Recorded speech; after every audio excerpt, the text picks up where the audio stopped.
Most people know that money is an emotional topic, but not many of them realize that that is the reason why they frequently end up making bad decisions. In the book The Psychology of Money, Morgan Housel sheds all the light we need to learn how to avoid those emotional traps. In this video, I will share the 6 main lessons I learned, and hopefully by the end of the video, you will be one step ahead of your emotions. Let's get started. Lesson number 1: Wealth is what you don't see.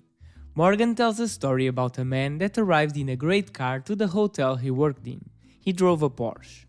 For his surprise, 1 week later, the same man showed up in an old car. It turns out that man had a big debt in order to pay for the car, and when he ran into financial problems, he had to sell it. This man clearly wanted to look rich instead of wanting to be rich. Let's see the difference. We usually judge people's wealth by what we see. When we see someone in a great car, like the man in the story, we assume they are rich. But the only thing we actually know is that that person has less $100,000 to spend. If that same person would keep the money and drive a regular car instead, she would have $100,000 more. And having money that we can use is what makes us rich. There is nothing wrong with wanting an expensive car or other luxuries if you can afford it.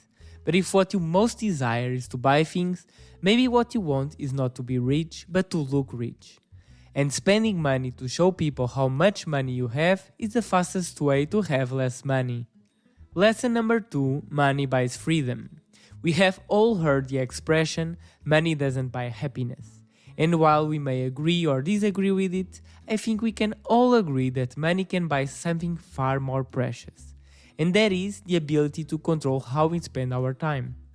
More than our salary, more than the prestige of our job, to do what we want, when we want to, with the people we want, is one of the things that brings the biggest happiness. And that's a privilege we can all have if we are wealthy enough. But that is not the only thing money can buy. It can also buy us options. People who live paycheck to paycheck can't afford skipping a few days of work for being sick, because it may mean not having enough money to pay the bills. People who have low savings don't have much time to look for a new job in case they get fired, and may end up with a stressful job that they don't like. Those who have 6 months of savings are not afraid of their boss because they know they won't be ruined if they take some time to look for another job. And those who have even more can afford being in a job with lower pay but flexible hours. Until a certain amount, having money saved gives us more and better options, and therefore more control over our life. Lesson number 3: Being reasonable is more important than being rational.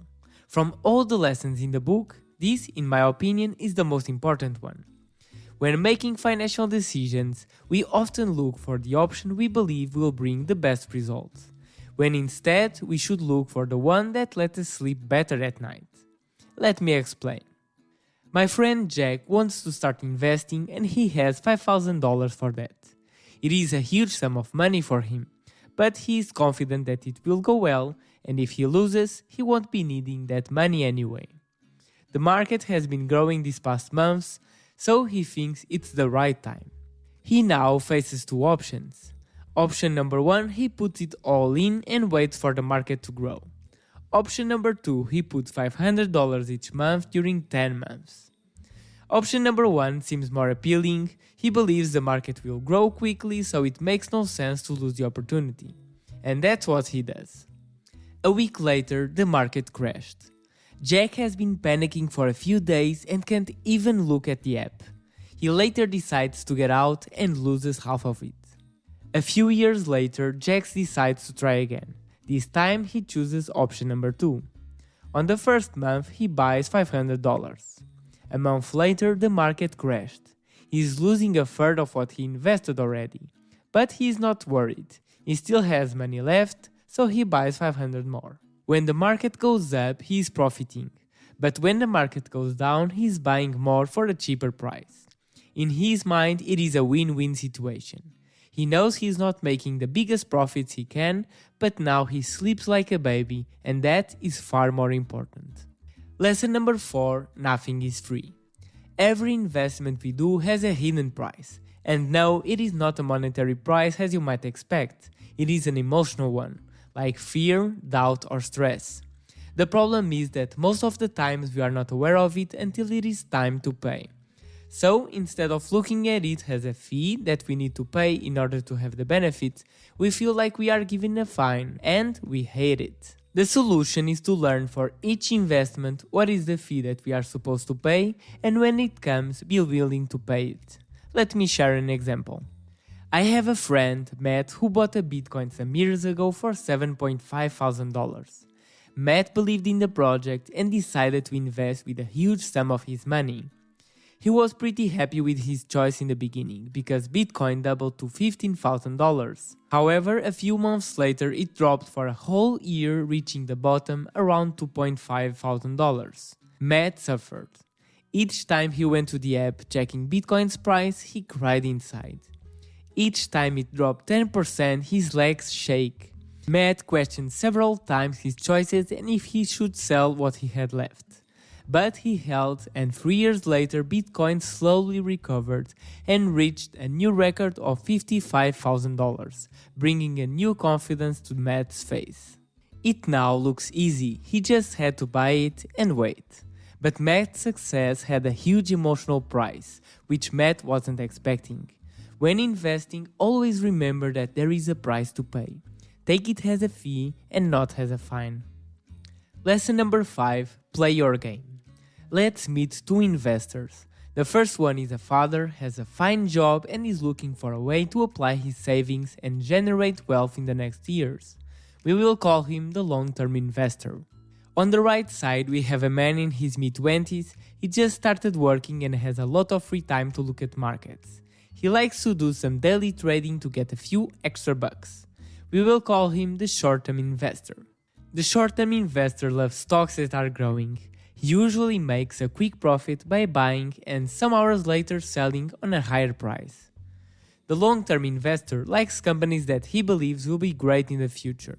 And it happens many times that those companies are the same that the short-term investor just invested in.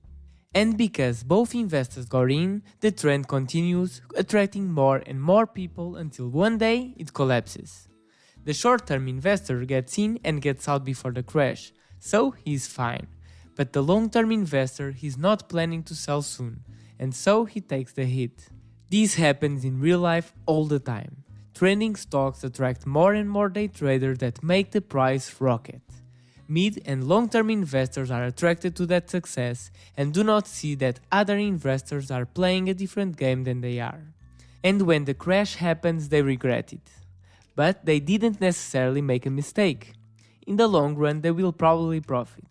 But in the short run, they are taking an emotional hit, the fine we talked about in the previous lesson. So be careful from whom you are taking advice, because they may not be playing the same game as you are. Lesson number 6. Room for error. A friend of mine, Rick, was never cautious with his money. He always spent his paycheck on trips and beer and never cared about saving money. When Bitcoin started to rise, he invested $1,000 in it.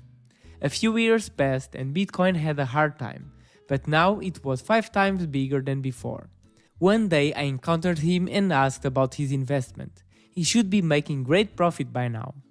But he said that he had to sell it at half of the price because he needed to buy a motorcycle.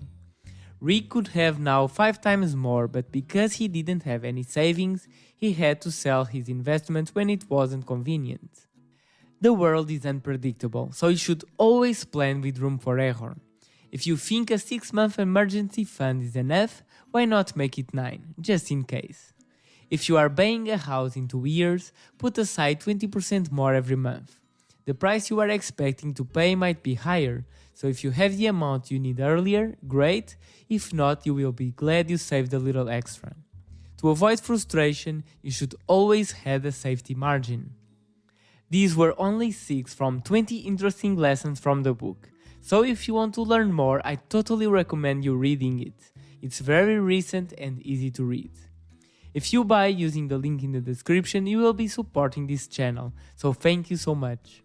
If you haven't yet watched my summary of the book Rich Dad Poor Dad, you definitely need to watch it next.